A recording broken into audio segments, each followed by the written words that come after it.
Preparar aventuras es una de las tareas más adictivas y a la vez más tediosas de ser un DM. Hay una razón por la cual la mayoría de los jugadores de rol son jugadores y no DMs. Te dirán que es porque se sienten inseguros o porque no se les da bien dirigir, y probablemente no sea mentira. Pero la verdad es que ser DM requiere mucho más tiempo y en contraste ser jugador es muy cómodo. Y aunque es cierto que existen módulos comerciales, lo cierto es que la mayoría de los DMs prepara sus aventuras desde cero. Y para la desgracia de quienes se gastan el dinero comprando aventuras comerciales, lo cierto es que estas también requieren mucho tiempo de preparación. Por eso en este vídeo voy a darte una serie de consejos para ayudarte a reducir al máximo el esfuerzo que te costará preparar tu siguiente aventura y no solo eso, sino asegurarme de que esa aventura sea una que tus jugadoras jamás olvidarán. Pero antes de ponernos manos a la obra, hay una serie de generalidades que me gustaría tener en cuenta. Cuando empieces a preparar tu aventura, empieza a pequeña escala, chiquito, construye el esqueleto general de la aventura, pero detalla solo las cosas que vayan a ocurrir en la primera sesión. No pierdas el tiempo detallando cosas que van a ocurrir dentro de muchas sesiones porque en realidad no sabes si tus jugadores van a terminar ahí o en otro sitio. Detalla tan solo los NPCs, localizaciones y desafíos que vayan a ocurrir en la primera sesión o si ya has hecho la primera sesión en la siguiente. Y entre sesiones, pregúntale a tus jugadores qué es lo que pretenden hacer en la siguiente sesión o cuáles son las cosas que más les han interesado para centrarte en esas cosas, en las cosas que tienes una certeza bastante elevada de que van a ocurrir. Te aseguro que esto te ahorrará mucho tiempo de preparación. Te desrecomiendo que intentes crear un mundo entero desde cero. El world building puede ser muy divertido, pero ¿sabes qué es aún más divertido? Jugar a dragones y mazmorras. Concéntrate en detallar tan solo las localizaciones inmediatas y ya irás haciendo todo lo demás sobre la marcha. Sobre el world building hablaré largo y tendido en otro vídeo, pero por ahora intenta que tu mundo ocupe tan solo una página centrándote en las cosas que son más importantes para la trama de tu aventura. Con esto me refiero a que si no vas a jugar una trama de sucesión al trono, pues yo que sé, no te pares a detallar cómo funciona la herencia de los títulos nobiliarios en tu mundo. O si tu aventura va a ocurrir en una única ciudad, no te pares a detallar la geopolítica del continente vecino. Y sobre todo, sé flexible. Es muy importante que no destruyas la agencia de tus jugadores. Lo que define y distingue a los juegos de rol de otros medios es precisamente que los jugadores pueden hacer lo que quieran. No destruyas su libertad de elección, no los fuerces a ir por donde no quieren. Por supuesto, esto no significa que tengas que dirigir un sandbox. Yo personalmente soy bastante anti-sandbox, pero hay todo un mundo de grises entre el sandbox puro y el railroading. Dicho esto, hay dos cosas que son cruciales para tu aventura y que debes tener claras desde el principio: la duración y el tono. La duración dependerá de lo que pretendáis jugar. Puede ser una única sesión si se trata de un one-shot o decenas si es una campaña. Aclara con tus jugadores cuál es vuestro nivel de tiempo libre y de compromiso y construye en consecuencia. El tono, por otro lado, es el sentimiento que va a transmitir tu aventura. ¿Va a ser una aventura épica o una aventura romántica, oscura, de terror, política o de cachondeo? No nos engañemos, la mayoría de las mesas de rol juega al cachondeo y no hay nada malo en ello. Para aclarar el tono, te recomiendo que pienses en una película, serie o libro al que quieras que tu aventura se parezca y le comuniques esto a tus jugadores para ver si todo el mundo está de acuerdo. Esto ayudará a que todas tengáis una imagen mental mucho más clara de cómo es el juego al que vais a jugar. Me ha pasado más de una vez de entrar a jugar a partidas que se suponía que tenían un tono serio y que luego resultara que la partida era un cachondeo pero con gore y un subtexto de crímenes contra la humanidad que nunca llegaba a afectar emocionalmente a los PJs. ¡Tu madre se ha comido a mi perro! No todo. Así que para evitar malentendidos, intenta ser lo más específico posible con el tono. Y ten en cuenta que no me estoy refiriendo a la trama ni a las cosas que van a ocurrir, sino a los temas que se van a tratar, a cómo va a ser el comportamiento en la mesa y cómo estas cosas van a afectar a la forma en la que se sienten los personajes. No tienen el mismo tono Hora de Aventuras que La Leyenda de Aang ni Arcane, a pesar de que todas son series de fantasía con héroes. Es muy importante que comuniques claramente estas cosas a tus jugadoras en la sesión 0 o que las defináis en conjunto para aseguraros de que todas estáis de acuerdo y que así ellas puedan construir a sus personajes en consecuencia. Una vez ya sabes el tono, toca ver exactamente a qué vamos a jugar, es decir, toca establecer la premisa, argumento o concepto. Esta sea probablemente la parte que más se te atragante, o al menos a mí me pasa, porque la premisa es una idea que surge un poco de la nada. Cuando me pasa, yo lo que suelo hacer es pensar en una película o serie que me apetezca jugar.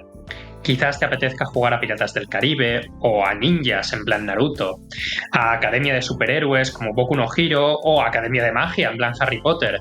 Quizá prefieras jugar a los Vengadores, o a los Bridgerton, o simplemente al Señor de los Anillos. Una vez sabes esto, el resto va solo. Pero entonces, ¿qué es la premisa? Pues la premisa es básicamente la sinopsis, es tu aventura descrita en un párrafo. Por ejemplo, la premisa de Jurassic Park sería algo como los protagonistas quedan atrapados en un parque de dinosaurios donde se ha desactivado la seguridad y tienen que sobrevivir y excavar. La premisa tiene que responder a las preguntas de dónde y qué, pero sobre todo tiene que establecer cuál va a ser el conflicto de la aventura. Porque las historias van de eso, de conflictos y de cómo superarlos. Me he encontrado y en mi inexperiencia he diseñado aventuras que iban de cosas rutinarias, proteger una caravana, encontrar un MacGuffin, cazar un monstruo, como si fueran misiones secundarias de un videojuego muy poco inspirado. No hagas eso, las aventuras tienen que tener un conflicto, una alteración del status quo que empuja a los jugadores a la aventura.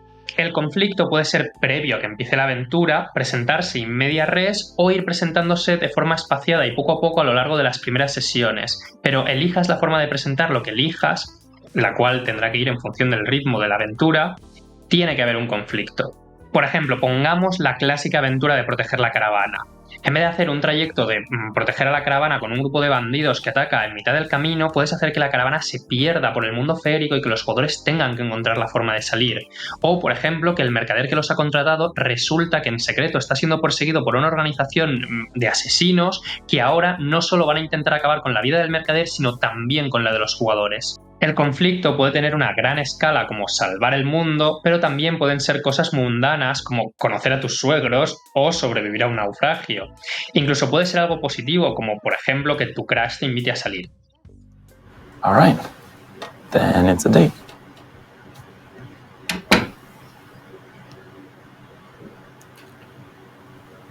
Lo importante del conflicto es que sea un suceso fuera de lo habitual y si además plantea dilemas para los protagonistas, mejor.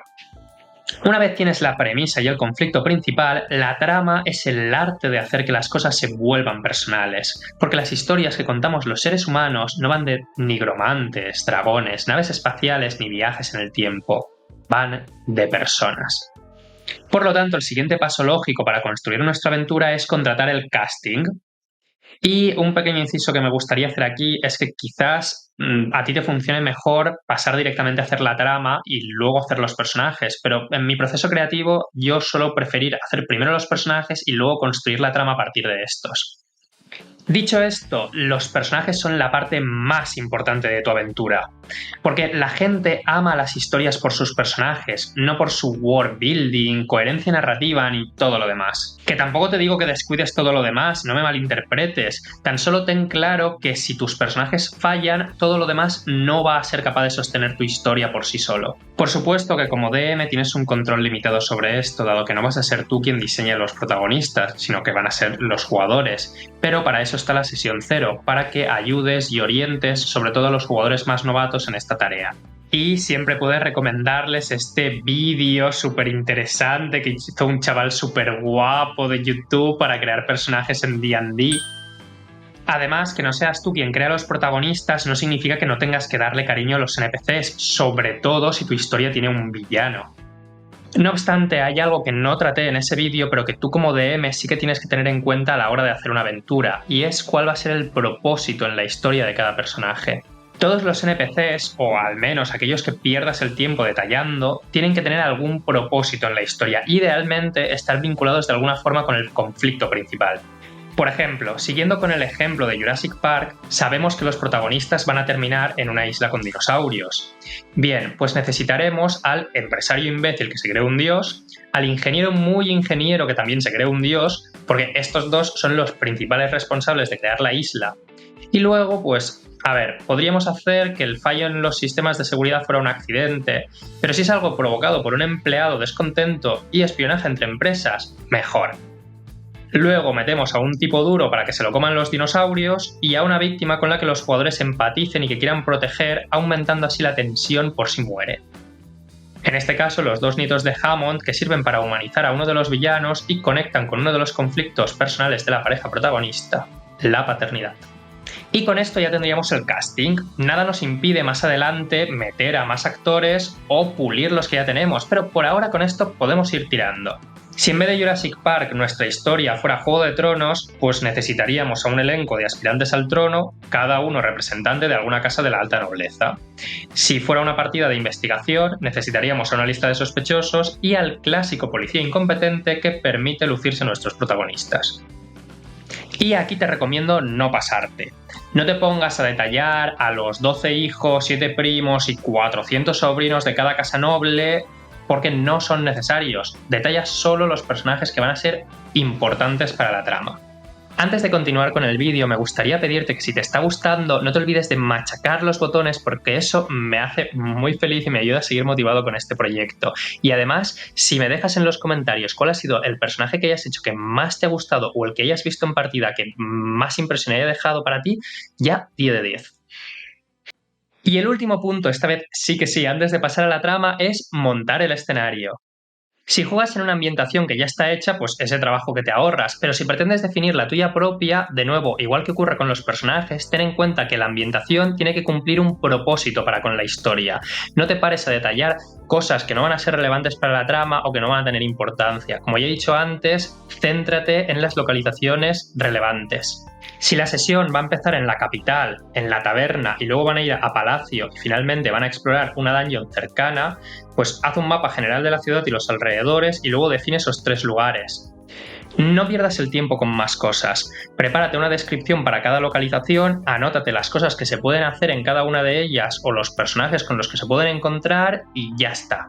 Si puedes encontrar alguna imagen de referencia en Pinterest o donde sea para que tus jugadores tengan una referencia visual mejor, y obviamente si en esa localización van a haber combates, deberías prepararlos.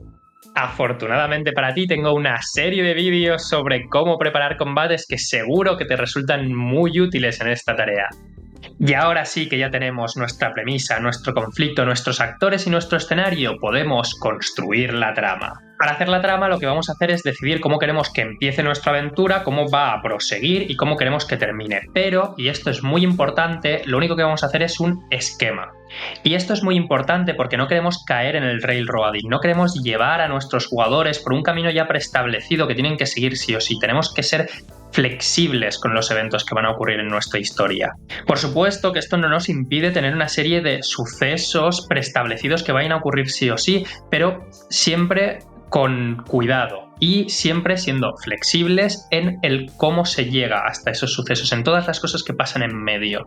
Puedes tener preestablecido qué es lo que ocurre al principio y cuáles quieres que sean los posibles finales, pero no tenerlo todo súper perfilado y detallado.